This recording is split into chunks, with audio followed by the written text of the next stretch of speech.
ഭർത്താവിനോട് പറഞ്ഞു, എൻ്റെ അച്ഛാ ഇവക്കൊരു സംതൃപ്തിയില്ല. അപ്പൊ ഞാൻ ചോദിച്ചു, എങ്ങനെ മനസ്സിലായി? ഓ, രാവിലെ എഴുന്നേക്കുമ്പോൾ തൊട്ട് ഇവളുടെ വായിന്ന് വീഴുന്ന കേൾക്കണം.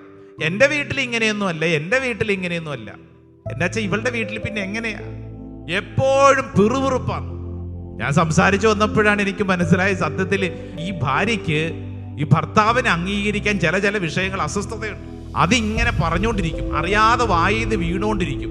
ഓ, എൻ്റെ വീട്ടിൽ അങ്ങനെയൊന്നും അല്ല, ഇവിടെ ഒന്നും ശരിയല്ല, അവിടെ അങ്ങനെ ശരിയല്ല, ഞങ്ങൾ അവിടെ അങ്ങനെയായിരുന്നു, ഞങ്ങൾ ഇവിടെ ഇങ്ങനെയായിരുന്നു.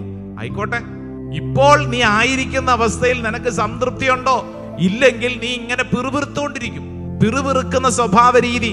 കിട്ടിയ അനുഗ്രഹത്തെ കുറിച്ച് ഒന്നും ഒരു ചിന്തയുമില്ല, മറിച്ച് കിട്ടാത്തതിനെ കുറിച്ചും ഇന്നലകളിലെ ചില കാര്യങ്ങൾ ഓർത്തുകൊണ്ട് ഇങ്ങനെ പിറുപിറുത്തുകൊണ്ടിരിക്കുക. നിന്റെ കുടുംബ ജീവിതത്തിൽ നീ ഒന്ന് ചിന്തിച്ചു നോക്കിക്കേ. Are you happy?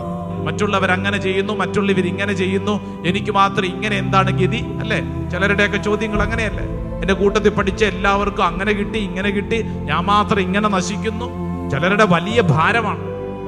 സംതൃപ്തിയില്ലെങ്കിൽ എന്നും അസ്വസ്ഥരാകും, അവർ കലാപകാരികളാവും, മറ്റുള്ളവരെ അവർ മുറിവേൽപ്പിക്കും, അസ്വസ്ഥപ്പെടുത്തും.